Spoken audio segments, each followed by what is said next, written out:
All right, hi, I'm Dan Pierce. I'm chair of the history department, and want to welcome you here tonight on behalf of the department. Appreciate you coming out, and we're going to have a informative, enlightening talk tonight, and again, appreciate you coming.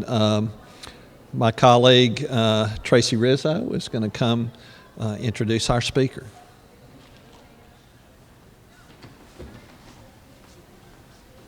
Thanks, Dan. It's great that every year in November we welcome new history majors into our honor society, Phi Alpha Theta. And we like to have special programming with community interest to both welcome our majors and to also show you, the members of the community, you, the students of UNCA, what great things you can do with your interests in life, in particular how you can study history, combine it with your interest in the outdoors, and publish a book. So that's why we're so happy to welcome Ms. Leanna Joyner here tonight. Her book, Hiking Through History, is due out next year, published by the Appalachian Conservancy. And Ms. Joyner has worked with the Conservancy, has herself hiked the entire Appalachian Trail, as well as having hiked in the Pacific Rim Trail. And so being an enthusiast for the outdoors, it's so wonderful to see someone combine interest in local history with the outdoors and provide to hikers everywhere guides to the historical monuments along the trail. Leanna earned her degree from the University of South Carolina, actually in journalism. It's okay, it doesn't have to be history. And in fact, many of you in this room who have interests in history, even some people in our department who are now historians, did not earn undergraduate degrees in history. And so this just attests to how widespread people's love of history is and how many talented folks are doing history beyond the confines of the academy. Well, I could go on all evening about the speaker, about hiking, but I'd love to introduce Ms. Leanna Joyner to you now. Please welcome her.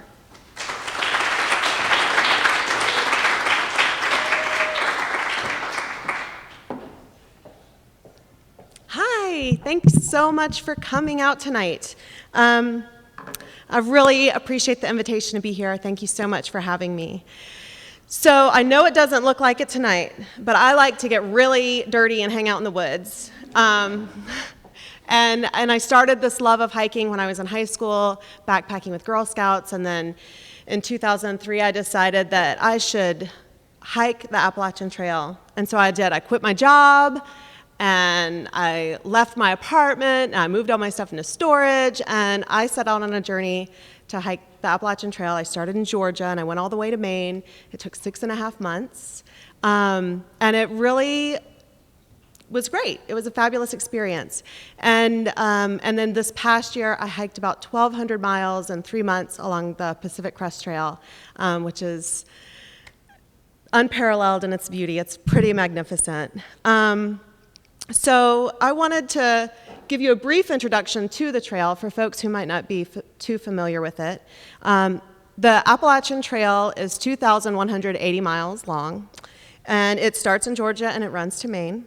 Some folks hike it the way I did in one big swoop, right? They'll start in Georgia and they go all the way to Maine, or vice versa. They'll start in Maine and come all the way to Georgia. And it generally takes about 6 months to do that. Some people hike it in sections and they piece it together over time, and they get a real sense of the places along the way by experiencing it bit by bit and piece by piece, or season by season. And so there's a lot of beauty and wonder to be found along the trail, and a lot of history to be discovered. And I'm hoping that my book will offer hikers of any interest, be it a long-distance backpack from one point to another, or a section hike piece by piece, the opportunity to really delve into the history.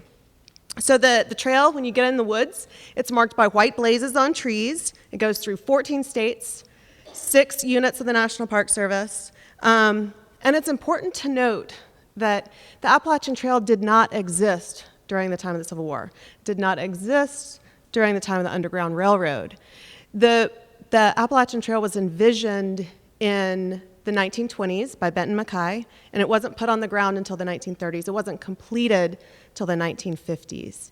So it's the range, the Appalachian Range has always been there, and armies passed over the Appalachian Trail, or what is the Appalachian Trail, and escaped slaves might have used the mountains as a guide or kind of run along the flanks of some of the slopes. But the trail itself wasn't there, and I think that that's an important point to make kind of early on, that when I talk about these sites along the Appalachian Trail, it's the current placement of the Appalachian Trail. So with that, here's a little bit about what I'm going to talk to you about. So I'm going to tell you a couple stories. The focus of stories in the book and these vignettes of history and places along the trail that you can visit really focus on sites between North Carolina and Pennsylvania for the majority of what's included in the book. So I'll be talking about the process as someone who is so new to history. I'm such a baby, you guys. I'm such a baby when it comes to history, and really only discovered it in the past 2 years working on this book. Discovered it in a form of appreciation and discovered it for myself. And so I'll tell you a little bit about the process that I went through in learning about history. And I'll talk about one of the first obstacles I faced that relates to some local history here. I'll talk about briefly a singular event that changed the course of the Civil War. It changed the course of the war, and a significant portion of that shift happened at sites that are right along the Appalachian Trail today, which is pretty cool. And I'm going to tell you some stories about my very favorite character, but you'll have to wait for that. That's near the end. So a little bit more about how I got into this project. How did someone who never even, I walked the trail, and I probably didn't read probably not even a quarter, maybe not even like a tenth of the interpretive signs along the trail. I was out there for nature. I wasn't out there for what kind of historical experience it could have offered me. But through my experience, I came to know that I wanted to protect places like the Appalachian Trail. And I started working with my marketing and my communications background for the Conservancy. And when I left to go hike the PCT, I said, is there anything I can do while I'm away? And I found an opportunity to write this book. And so I really came into history in a backwards way and didn't know a lot about the war to begin with. And so it's been an interesting evolution for me. I thought this project would be easy. I thought I'll go through all the guidebooks that are out there that have some information on Civil War history and other history, and I'll compile all this information, I'll plan some hikes, and I'll get to hike. That was going to be really cool. And I'll edit it all and seam it all together, and I'll have the book written. And you know what? It was not that easy. So I discovered that this project was not easy when I started researching the very first story that I wanted to cover. And I started down south. So I started with a story that was close to my heart and geographically close to where I live. I started with a story of the Shelton Graves. And these three, it's one grave with 3 headstones, are along the Appalachian Trail in Madison County. And the guidebooks have information about these headstones. And I thought, all right, I'm just going to pull it all together and send it out. And it was not so easy. What I learned is that history is so squirmy. You know what they write? It can be someone's opinion. Mm-hmm. You really have to fact check that stuff. Yeah, so what I found in the guides was not necessarily true. So while I've got this up, I want to point out that the headstone on the left, this is David Shelton. It's the farthest one in the kind of the back of the photograph. The one in the center is Milliard Haire. He's a 13-year-old, and his headstone looks different, and I'll tell you why in just a second. And then the one that has its back facing you, the headstone on the right side of the screen, that's William Shelton. And William Shelton is the nephew of David Shelton. So you got it? David on the left, William on the right. So the stories that were in the Appalachian Trail Guidebook said, these men were home recruiting for the Union cause in their mountain community of Shelton Laurel, and they were ambushed in this mountain cabin, and they were killed for their loyalty to the Union cause. And so it's got some great mystique around it, doesn't it?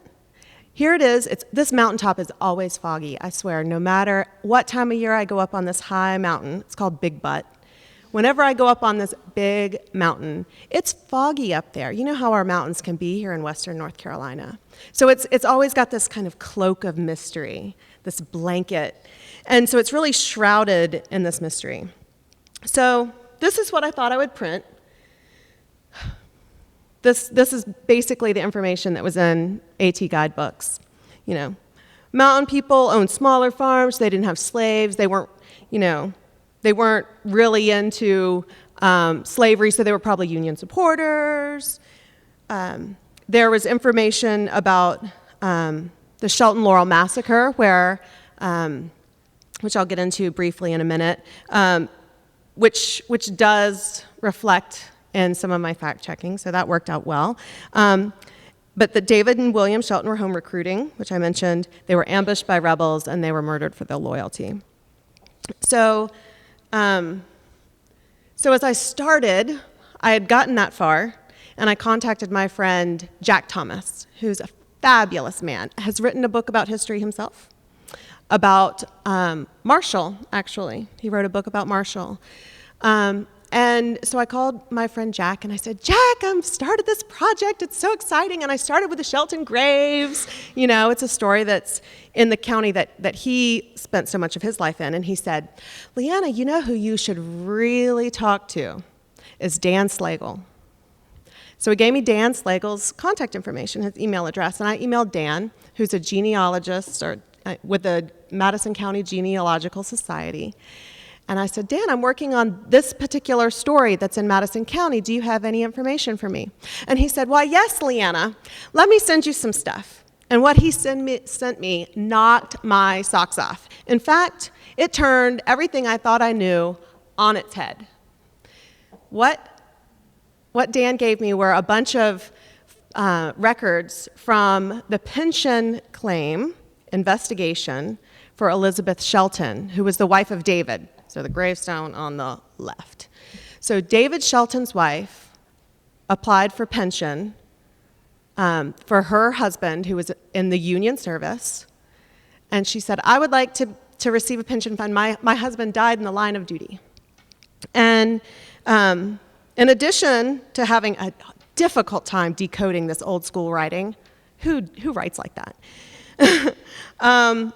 I also revealed another side of the story. And so the investigation showed that David Shelton was a Union soldier. In fact, he had enlisted twice, but he also deserted twice.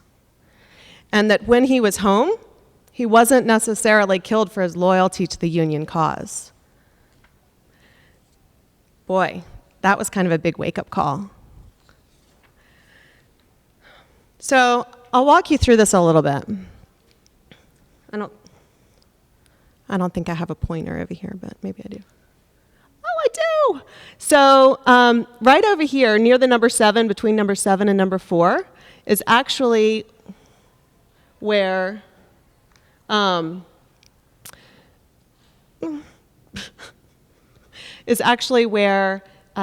Shelton Graves are located.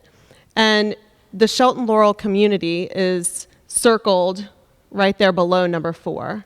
And Marshall, the little town of Marshall, is down here below number 3. So let's start at the beginning. folks in mountain towns didn't own slaves, and that was kind of the cut and dry explanation for why folks in Madison County might not be supporters of the Confederate cause. But it was much more complex than that, because mountain communities were made up of people from all walks of life, all levels of education, and only 10% of mountain communities, mountain people owned slaves, but probably a larger reason for their support of the Union cause is that not that long ago their families had fought in the Revolutionary War, had gained their independence there, and felt strongly about the union of the nation. And so in February 1861, there was a vote for secession in North Carolina. And 5 of the 8 western counties that the Appalachian Trail touches today, 5 of them, 5 of the 8, voted against secession. They're like, nah, we're not really into that. So just over the border into Tennessee, the eastern third of that state, that's 29 counties, and the eastern third voted against secession. So the Union sentiment in the mountain region of western North Carolina and East Tennessee were really strong. And so that's something to remember. Coming on the heels of those votes and that opposition to secession was the Confederate Conscription Act that said, round them up, boys, come on in, we're going to war. And they pressed people into service. Well, if you weren't a Confederate supporter to begin with, and you were drafted, you would probably leave at the first opportunity, which a lot of folks in the Shelton Laurel community did. They were drafted, and then shortly thereafter, they left. At one point, 300 men in the North Carolina 64th deserted. They went home. And a lot of them returned here to Madison County, most likely Shelton Laurel. And in retribution for that, they were punished. So they were told, you can't have your stores of salt and your supplies. We don't like the way you're acting. You're not being a team player with the secession deal. So they were punished and pressured into joining the Confederate cause. And they said, well, we'll just go get it. 50 men walked down from Shelton Laurel into Marshall, and they took what they wanted. They had a raid. They took their salt, they took some other merchandise, and they harassed the family of a Confederate colonel. And then they went back home. And so with that, the Confederates said, oh, no. No, they didn't. And they gathered up, the Confederates gathered up, mainly Colonel Allen and James Keith. And they went up to the community of Shelton Laurel, and they gathered up men, 15 men, and they executed 13 of them. And according to Dan's research, about half of those were folks who had deserted from the 64th North Carolina Confederate regiment. So there was some tension, some bitter tension in Shelton Laurel. And not long after, the Union officer, George Washington Kirk, I love his name, just because it's got George Washington in it. So George Washington Kirk was in charge of the 2nd North Carolina Mounted Infantry. They were based out of Tennessee, but they had a North Carolina name, go figure. And he marched in, and he started recruiting for Union folks in Madison County. And he recruited a lot of folks from Shelton Laurel to join the 2nd North Carolina Mounted Infantry, including David Shelton, right, the guy on the left, in regards to the gravestones. So this was David's first enlistment with the Union cause. That was in September, so that's number 5 over here on our timeline. And by December, he had kind of had enough with his Union enlistment, and he came home. without leave in December. So he came home from Cumberland Gap, Tennessee, without leave, and hung out for a little while.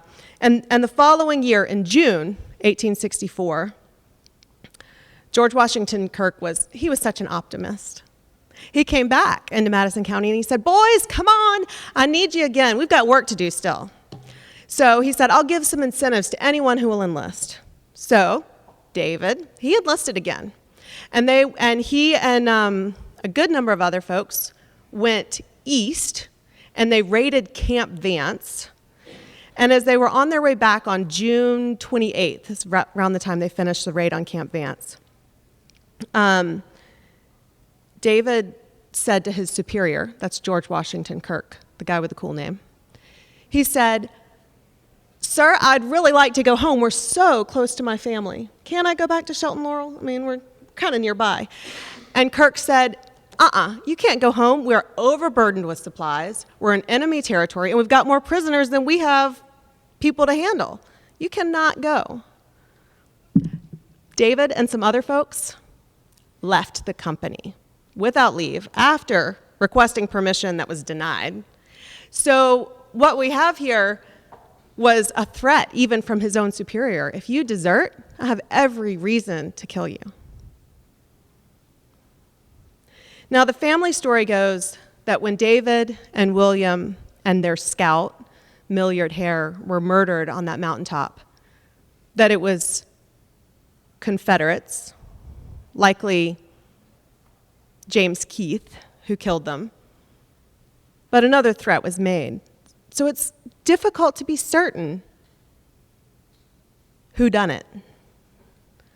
And I don't have the answer. I know that based on the family's information on who was in that mountaintop cabin, that I can identify, and information that I gathered from the soldiers and sailors database, from what I can figure, there were only 3 of those 12 people in the cabin that could have potentially been recruits. The investigation into the pension claim that was performed suggested that these men were actually common robbers held up in the mountain hideaway. They were pressing everybody for property. They were taking what wasn't theirs throughout the community, and that the community actually went up and killed them because they were a blight on the community. So the existing information that was in the guides, some of it overlapped. Definitely the stuff about the Marshall assault raid, that agrees, both stories, and so does the information on the Shelton Laurel massacre. That agrees. But a lot of the other details are absolutely at odds with each other. So I ask you, students of history, fans of history, what would you have included in this book? How would you present a story that's both family lore and highly printed about, and other facts that are revealed? Were these heroes or criminals? Deserters or recruiters? Why were they on this ridge instead of with their wives and children? Nearly 150 years have passed, and only the mountains hold the truth, while we have tales, an investigation, and a lingering mystery.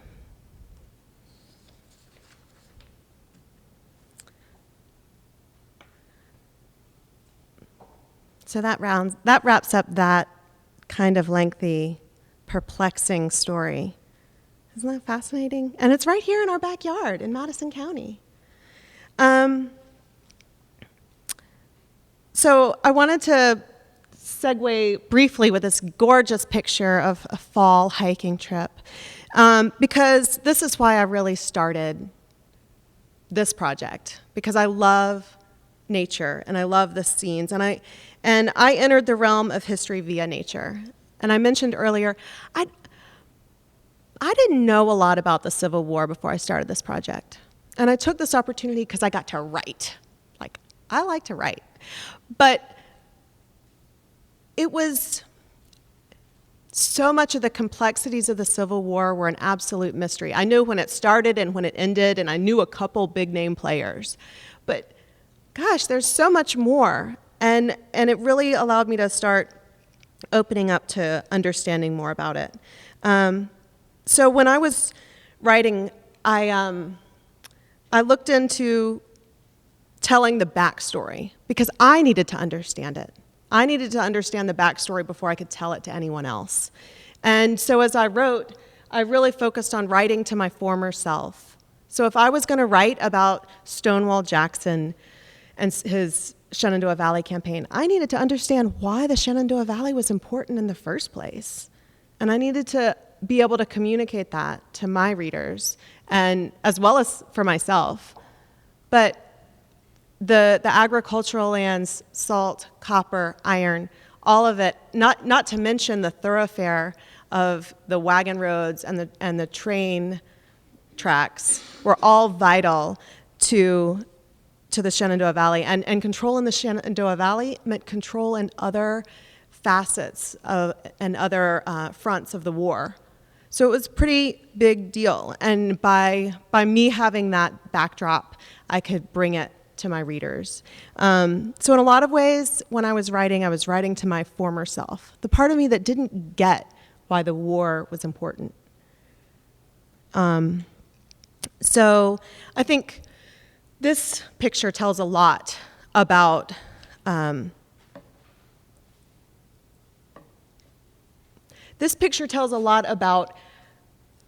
how perspective changes and why it's important to speak to my former self. Because this is Harpers Ferry, West Virginia, so it's right here at the confluence of the Potomac and the Shenandoah rivers. Virginia's on the far side, and where I'm standing when I took this picture is on the Maryland side. And Harpers Ferry looks so different now than it did then. You can't even imagine. Because all this lush greenery wasn't there. Those mountains were completely denuded. All of the trees cut down and used to make charcoal. When we want visitors to step into the history of a place, we have to share what it's like. And that was completely different than what it is now. In fact, that town was so chock full of people. So right now, like the last census data on the town of Harpers Ferry, there are 318 people who live in Harpers Ferry. Back just before the war started, there were 3,000 people living in Harpers Ferry. The Point, so this really wooded area down at the point of the town, on the point of the peninsula, called the Point, was full of shops and stores and homes and all of that, and it's gone. And a lot of that changed during the Civil War. The Armory alone had 400 employees, more than the number of people living in this community today. And some of that is because the town of Harpers Ferry is now a National Historic Park. So a lot of it's protected, and a lot of it's preserved so that you can experience what Harpers Ferry was like in 1859, when John Brown's raid took place. You can also learn a lot about the Civil War, but they're working to really give you the experience of what Harpers Ferry was like in 1859. So if you'll indulge me for a moment, I'm going to read briefly about the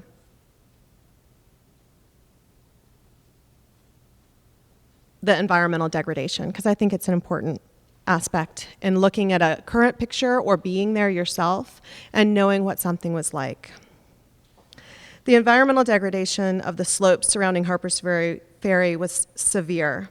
The heights around Harpers Ferry that are now full of trees and wildlife were barren mid-19th century. The land was denuded of trees to make charcoal. In fact, it's estimated that annually 2,000 wagon loads of trees were removed from just Loudon Heights, that's actually in the picture here, in the years between 1827 and 1859. As much as 6 times that amount may have been removed from Maryland Heights. Charcoal makers were working as fast as possible on Maryland Heights and Loudoun Heights to feed the unquenchable fuel requirements of the pulsing growth of industry. So once timber was removed from both of these slopes, you had a really clear vision of what was on the other side. And Harpers Ferry was a centerpiece to a lot of the war strategies. In fact, Harpers Ferry changed hands 7 times during the course of the war. And the bridge over the Potomac, it was destroyed and rebuilt 9 times. So what's interesting is because Harpers Ferry was such a pivotal point to hold, it was often controlled using the heights on either side on Maryland Heights and Loudoun Heights. And so you can imagine that without trees, you could see clearly from one side all the way to the other. They had signal stations, and they'd run their messages up and their flags up to communicate on both sides of the town. But now, it's not like that. You have to hike to specific little points so that you can look out and get a good view.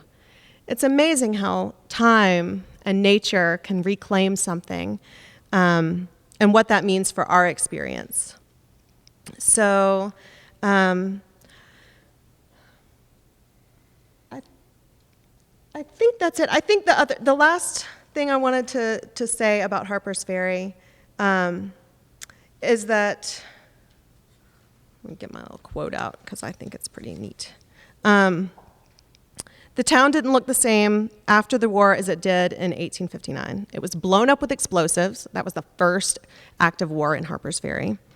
Set on fire. That was the second. Ravaged by regiments throughout. Isolated, occupied, sieged, which I'll just talk about briefly, abandoned, ramshackled, and rebuilt throughout the course of the war. Can you imagine living there? Can you imagine this tiny hamlet that was so nice and quaint before John Brown stormed in 1859? Can you imagine what it was like by the end of the war if you were still there? If your way of life hadn't been burned or blown up or held hostage? I can't imagine that. It's pretty dramatic. So I mentioned earlier changing the course of the war, and that the Appalachian Trail Conservancy is exceedingly lucky, and the AT is exceedingly lucky to cross 4 critically important points where this pivotal turn of events happened. So all of this happened leading up to the Battle of Antietam, and I have to give credit where credit is due, because James McPherson, who is the Pulitzer Prize-winning author, and rightfully so, he wrote this book called Antietam, how quaintly named, with an amazing subtitle. But he does a really good job of explaining why this battle was so important. And that's because by the time September 1862 rolled around, everybody was already sick and tired of fighting. They were tired of it. And Lee was like, I'm going to finish this thing off. He had the upper hand. He kept beating McClellan. And so he stormed into Maryland, fully intent on invasion into the north. He was going to burn the bridge in Harrisburg, Pennsylvania, over the Susquehanna River, cutting off the supply line to the north. And he got as far as Maryland, and he stopped in the little town of Frederick, which is, you'll see it over there on the right side of the screen. He stopped in the little town of Frederick to resupply. Now, he was hoping that with this campaign into Maryland, he would recruit some Marylanders to join up with his troops. But he was in Western Maryland, not Eastern Maryland. So when he got to Western Maryland and he was like, hey, you guys, I'm here to help you throw off the cloak of your oppressor, all the Marylanders were like, no thanks. We're going to go hide in our houses. And so he didn't get the warm reception he had hoped for. He was going to get some supplies for his men. He was going to feed them off the bounty of the land in Maryland. That he was moderately successful with. He was also hoping that with a successful campaign in the North, he would gain the support of Europe, because he was hoping to gain a moderate, peaceful conclusion to the war with Europe's urging.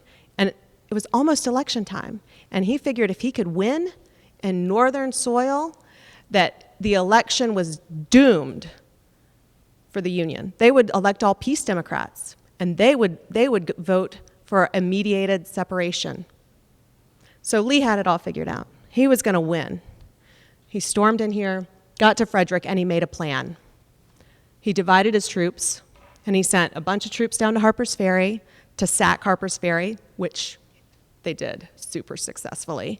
Then he sent the rest over what is now the Appalachian Trail, and he left a couple up there. And when he wrote up his plans, he sent up his orders, there was a copy of these orders, the lost orders, 191, that happened to get left in the field, lost. And they were found not long after by Union troops. And the Union troops now had a detailed plan of the division of Confederate troops across 25 miles, and they knew they had superior forces. And so here, at these 4 spots, there was active engagement that turned the course of the war. So rather than being utterly pummeled, McClellan actually got a little hype in the newspapers. They were like, hey, we had kind of a victory at South Mountain.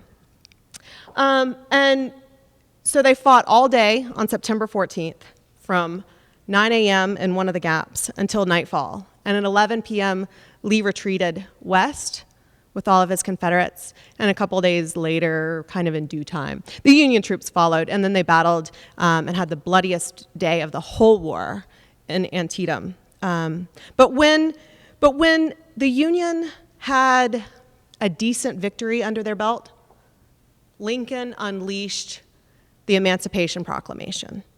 He needed some positive outcome before he could do that.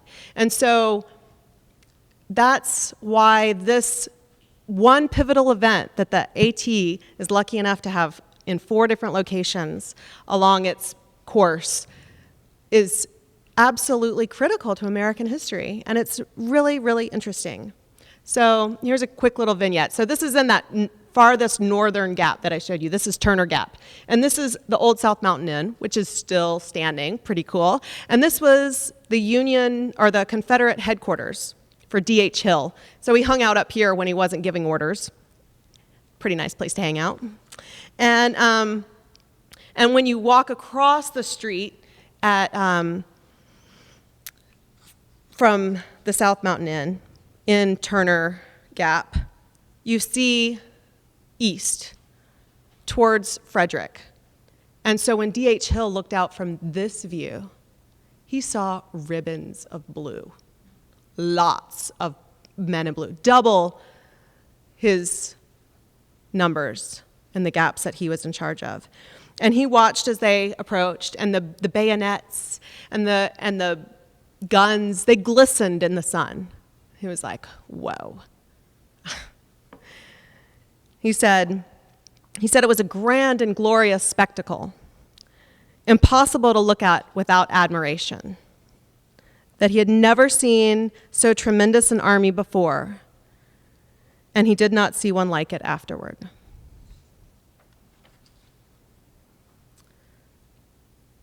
This is the one next gap over, which was less than a mile away, and this is where the majority of the fighting took place, and for the longest amount of time on September 14th, 1862. This is Fox's Gap, which is now called Reno Gap because Reno's got this giant monument in the gap.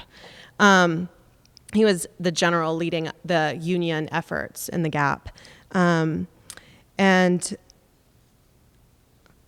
I'll tell a quick little fun story about this place.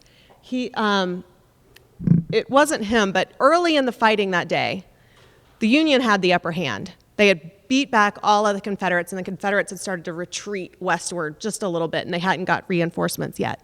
And so one of the commanders of the Union forces turned towards that building I just showed you, towards the South Mountain Inn, which he could clearly see, right? Again, clearly denuded. You can't hike there now and see from one point to another. But it was a mile away. So he turned, and he was going to march that way and take out the Confederates. And D.H. Hill, he's a pretty smart fella. He pulled out all of this armory, all these cannons, and he kind of pointed it towards this gap. And then he took all of his cooks and his wagon masters, and he lined them up as if they were going to do something. But it was enough of a bluff that it stopped the Union advancement on Turner Gap, which I think is pretty clever. So this gap was a scene of heavy fighting, and this man was actually injured in that gap. So this we are moving into my favorite character, part of my presentation. This man was actually injured during the Battle of South Mountain in Fox's Gap.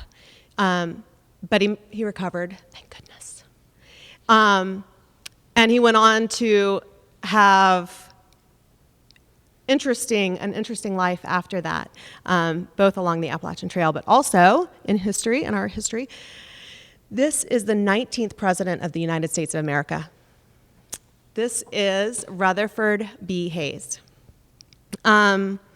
So I have a story from before he was injured at the Battle of South Mountain and after. And I find this story so fascinating. So this is the little town of Pearisburg. So I mentioned earlier hiking from Georgia to Maine. When I got to this town of Pearisburg, it had rained so much. 2003 was an extraordinarily rainy year. It rained so much.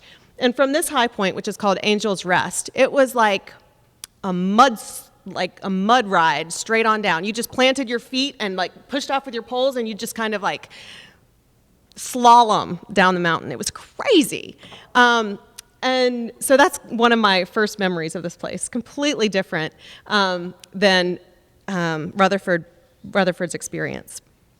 But this point holds particular interest because it's on the Appalachian Trail, but because it changed what happened for Hayes in the town of Pearisburg. So this quaint little hamlet used to be called Giles Courthouse, which is the county name. It was later named Pearisburg. And so if you look, so the New River kind of snakes through the landscape here. And the New River, if you saw it going to the left, it would head towards the Narrows, which is in Virginia, and into Princeton, West Virginia, what's now West Virginia. It wasn't West Virginia then. This is May 1862. So he was hanging out in what was Princeton, Virginia at the time, and he got word from some contraband, some runaway slaves, that there were a bunch of supplies that were unmanned in Giles Courthouse. Supplies? Score. So he sent his men to investigate, and his men walked into the town, and the townspeople were like, they didn't recognize them as Union at first. And then when they did, they kind of scattered and ran into their homes. It was completely undefended. So the folks who had come up to investigate what was going on in Giles County Courthouse said, hey, it's all clear. So Rutherford B. Hayes came up with his troops, and they occupied the town of Pearisburg for 4 days, going on 4 days. And they had some cool stuff they captured. They captured 50 barrels of flour, cornmeal, sugar, salt, ammunition, tools, all of it totaling more than $5,000. Pretty big deal. Now, holding on to it would be a challenge. So Rutherford B. Hayes, he had troops numbering 600 with him. And now they're occupying this community. Not too far away, there are a bunch of Confederates, and he knows it. So he sends word to his superiors. He sends notes twice a day for 3 days. Hey, I need backup. I've got a lot of cool stuff over here. We've got tons of supplies. And he doesn't get any support. And he keeps asking. This man is persistent.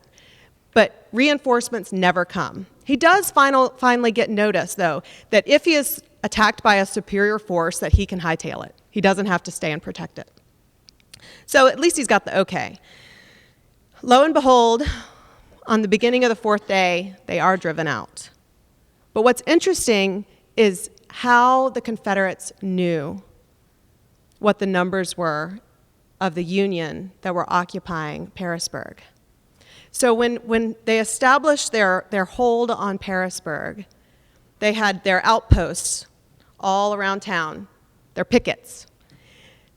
And they would go and monitor the pickets and make sure that everything was all clear and that the enemy wasn't coming. And one day, someone on picket patrol said, I saw a Confederate soldier from a point 2 miles away looking down on the town with a spyglass.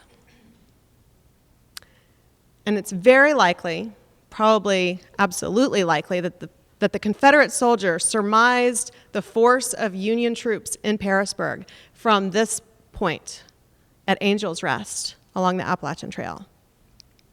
And with that information, they went back, they gathered up their troops, 4 times as strong as what the Union troops had in Pearisburg, and they invaded. And they drove Mr. Rutherford B. Hayes all the way back through the Narrows and back into what is now West Virginia without any of those cool supplies. But he held it for 4 days. So I think I just love that story. I don't know why I love it so much. Maybe I have a crush on Rutherford B. Hayes. I'm not sure. You know, he sends these lovely letters to his wife. Oh dear, this is exactly what happened. And he calls Pearisburg such a quaint and lovely town. He praised it for its agricultural abundance and its beauty and the river. And he just praised it. He said this town would be a great place to live except for all the sesh. He called him intelligent, but he didn't like the secessionists, you know. So the second story I have about Rutherford B. Hayes is my supposition that Rutherford B. Hayes was a litter bug. And I don't do litter bugs. So I'm really into leave no trace, which is, don't leave anything but footprints, take everything that you've got with you, not even an orange peel, don't leave it. Which is a real modern day way to look at things. But back then, I think he left some stuff on the trail, nearby the trail, and I don't think that's so cool, but it's kind of cool now because it's a relic, right?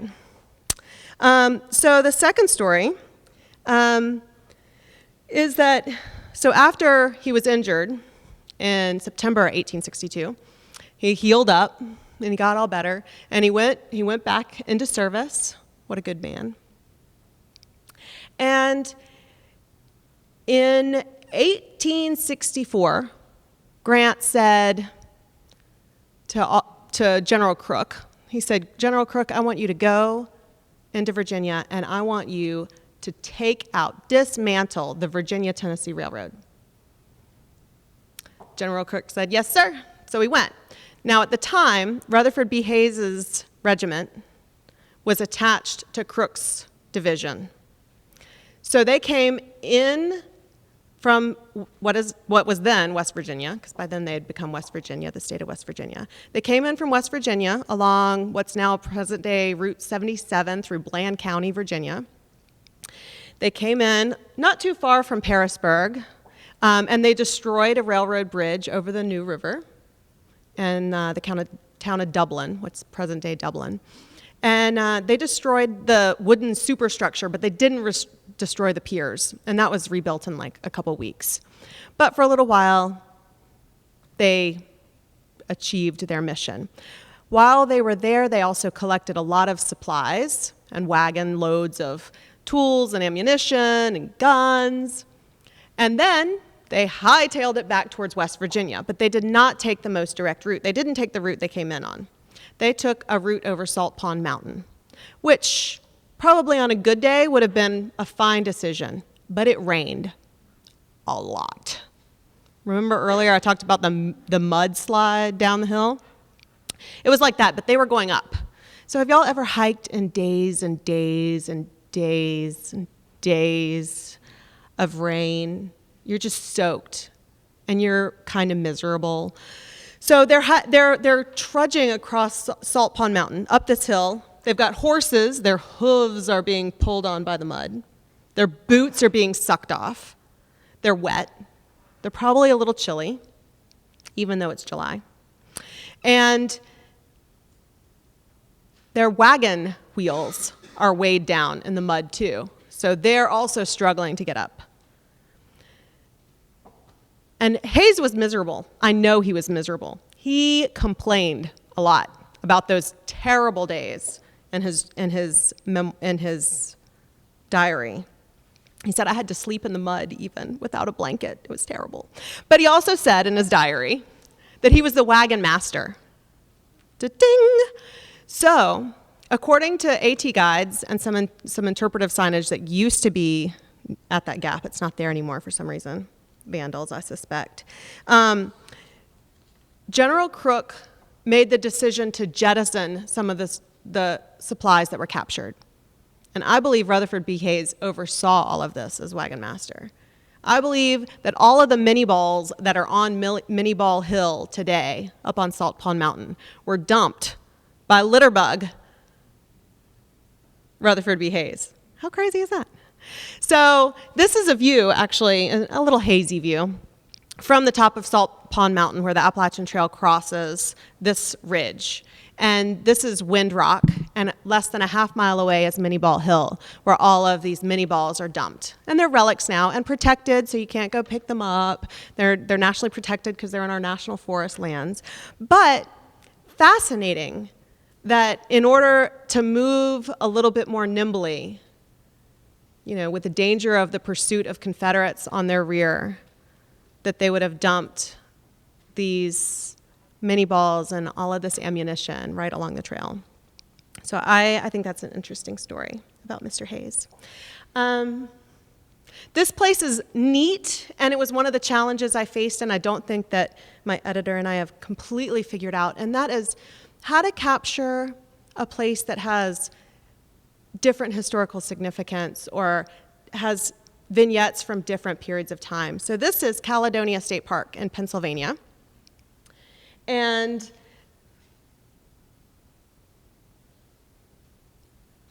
from everything I read, it was a stop along the Underground Railroad.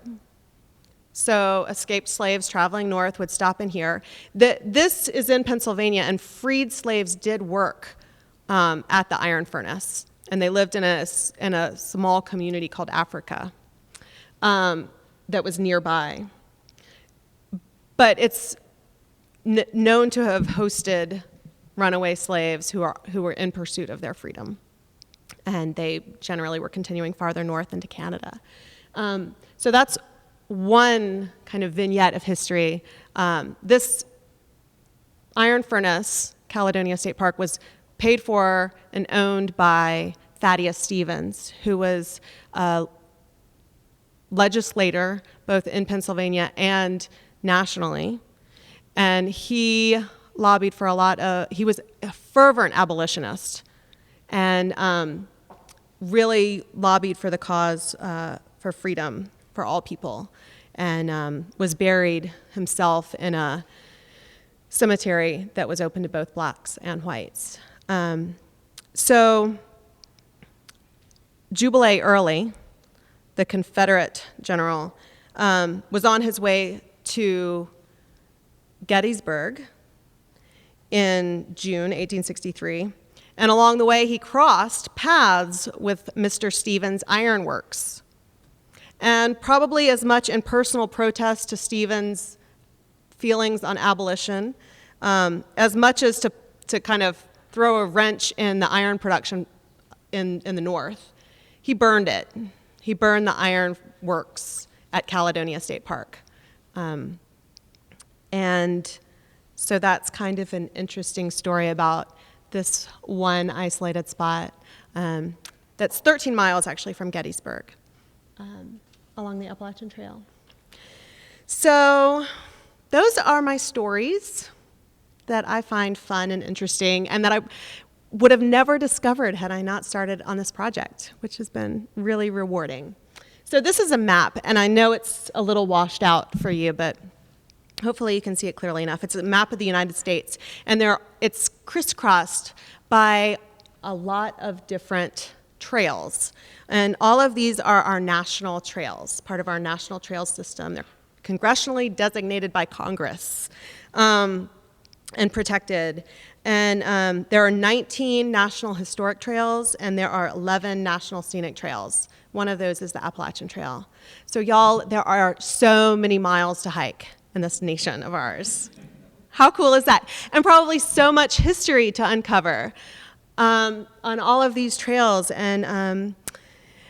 And I feel so lucky that I was able to spend time hiking and researching along the Appalachian Trail, and I hope to do it for many more trails. And I guess I'm here to encourage you to find some things that you love doing and find a way to parlay it into something that brings you great joy. So there's land to discover, history, natural beauty, quiet, and maybe even ourselves. And so let's see, I'll make one last note. You can, so the book, I know Tracy Rizzo mentioned this at the beginning, but the book isn't set to come out until next year. If you want to stay up to date, I'll have some business cards out later, and then I've also got a sign-up sheet. If you want to give me an email, I'll shoot you an email when the book comes out. That's the best I can offer at this point. And I think we're ready for questions and answers.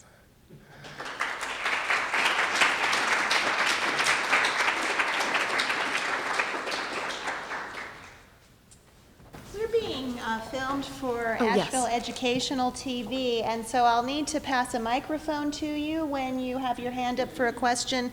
For the filming, all voices have to be amplified.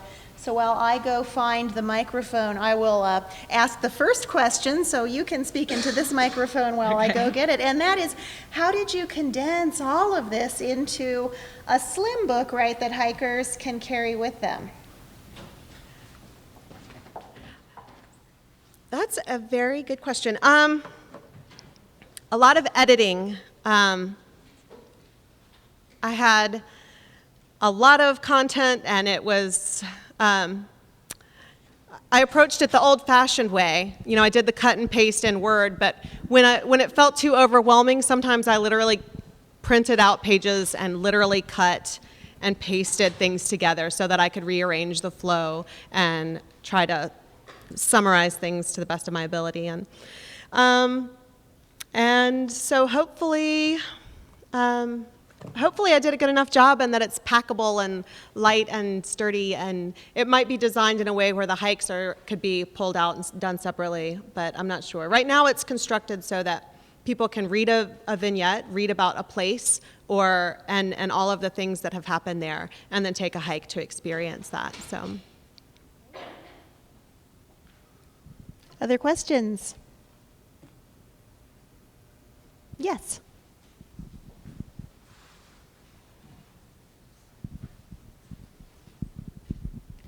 Did you have to do a lot of rehiking of the trail as you were exploring the stories that are part of your book? Thank goodness I did, yes.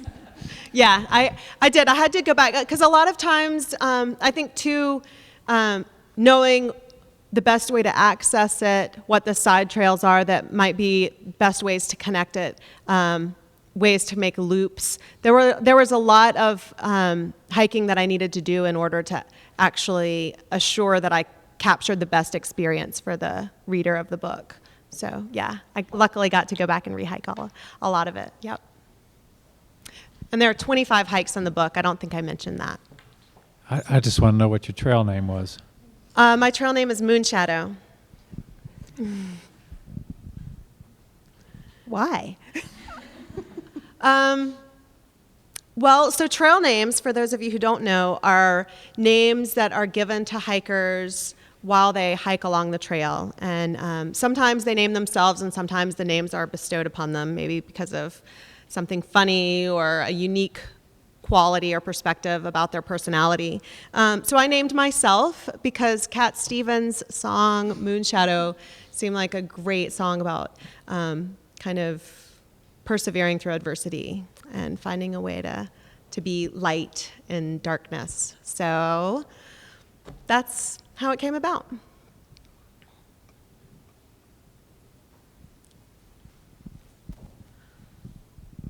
I think you mentioned at the beginning that you started your research for this book while hiking the Pacific Crest Trail. Is that right? Did I get that right?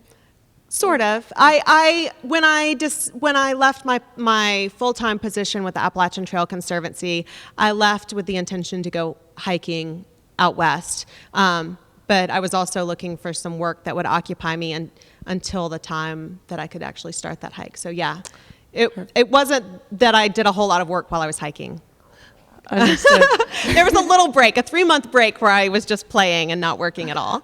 Well, my original question was, did you face any challenges trying to research a book when you were many, many, many miles away from the geographic locations that you were studying? Yes, and in fact, during some of the research phase of the book, I was living in British Columbia.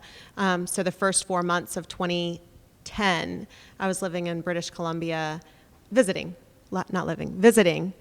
British Columbia, and so I was trying to do as much research as I could there, but my resources were absolutely limited. The libraries in British Columbia just do not cover the Civil War, or especially the Civil War in the South, the way libraries here do. And it really kicked up to full steam when I got back last fall. So, yeah.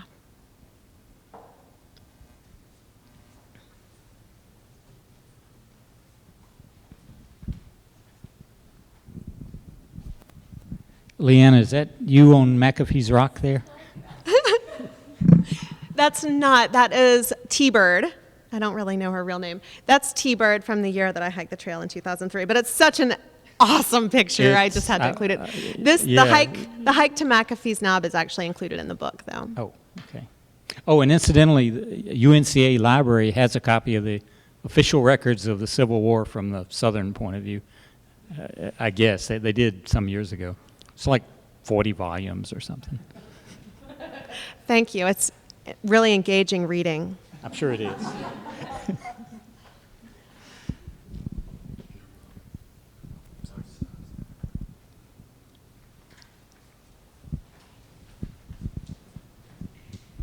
When you did your through hike, how early in the year did you leave, and how was your first week or two? I left on March 21st, and how was my first week or two? The first week was gorgeous. I didn't have enough short sleeve clothing. I bought a short sleeve shirt. But then it snowed after I did that. And it snowed a couple more times in the first month. So it was definitely cold. I'll mention here that this coming Saturday, there's actually a screening of an Appalachian Trail movie in town. It's Saturday morning at 10:30 at the Carolina Theater on Hendersonville Road, I believe. So, and I think I'm slated to talk about my through hike a little bit that morning. So, are there any other questions? Lynn, I know you're not a scaredy cat, but did you have any moments on this whole trail that really had you worried? I'm going to tell you a story that's going to make me very vulnerable to humiliation. When I was hiking, I got scared by a bird. But let me, in my defense, let me give you a little bit more detail. I was hiking, and it was my very first, I was going to hike into the night. I was going to make some miles, right? Like, there's a lot of ego-driven talk about making some miles. And so I didn't feel like I was holding up my through-hiker end of the bargain in terms of the miles I was putting out. So I was like, I'm going to hike into the night. And I had a friend who was going to hike into the night with me, and he was somewhere back there. Anyway, it's dusk, and by now I'm generally in my tent getting ready to go to sleep. But it's dusk, and I'm cruising along, and I got my hiking poles, and I've got this gigantic pack because I was never really good at like paring down. And I'm cruising along, and there's this hissing from the underbrush to my right. And I'm like, what is that? So I turn around and look, and something bum rushes me from the side of the trail and starts chasing me. And you don't give it any thought when you start getting chased, you just run. At least I did. And so I start running with my poles tucked under my armpits and the big pack on my back, and I'm running down the trail, and I look back, and there's this gigantic chipmunk. It was huge, you guys. It was like this big.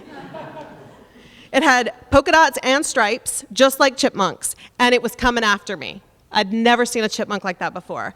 And then I hear this howling laughter from behind me. Is that hiking buddy I mentioned? Oh yeah, it's a bird! It's a bird! And I'm in disbelief because I clearly saw an oversized chipmunk chasing me. And I turn around and I look, and it deflates. And it flies off to the upper side of the trail and terrified me. It really scared me. It was a mother protecting its nest. It was a mother grouse. And it happened again on the trail, but I was ready for them. The other mothers, those other protective mothers that I ran into, I was ready for them. I didn't run. I held my ground. But thanks for bringing that up, Dan. I really appreciate that.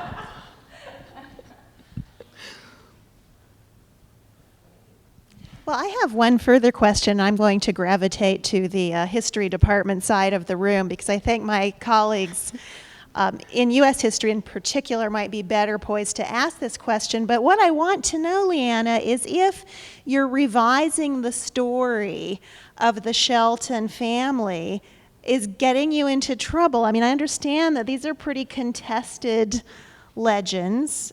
Part of it's how families wish their deceased to be remembered, but part of it's pretty deep lore about the mountain counties in the Civil War.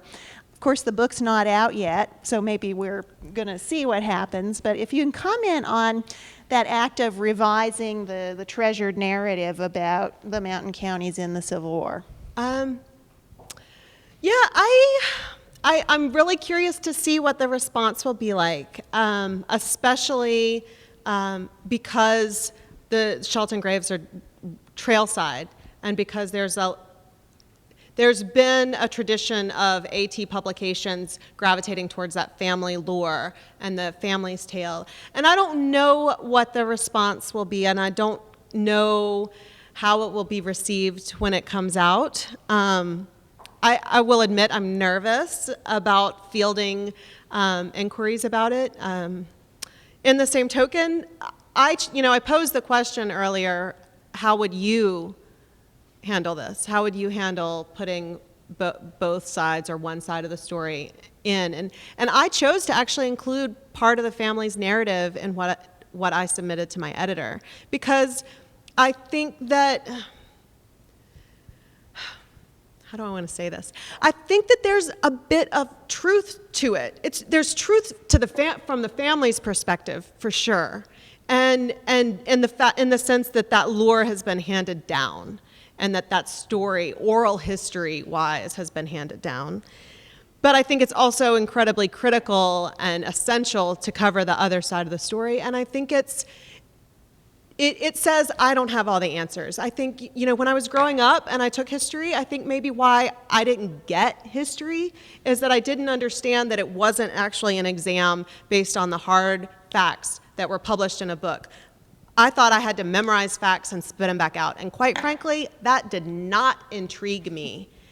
But when I can think about the different aspects of the people and the personalities that filter into our life experience, that intrigues me, because I'm a people person, and I like to know where people are coming from and what they're about, and so it was important for me to not discount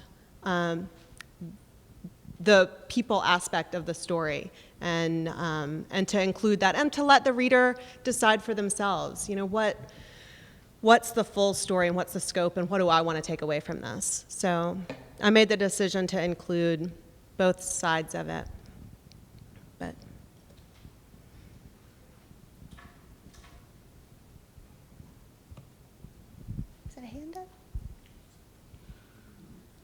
Okay, well, I really want to thank all of you for coming, and definitely thank Leanna for this really interesting presentation. We're looking forward to the guide and maybe getting in shape to actually go up there and see these vistas with new eyes. Thank you again. Thank you so much.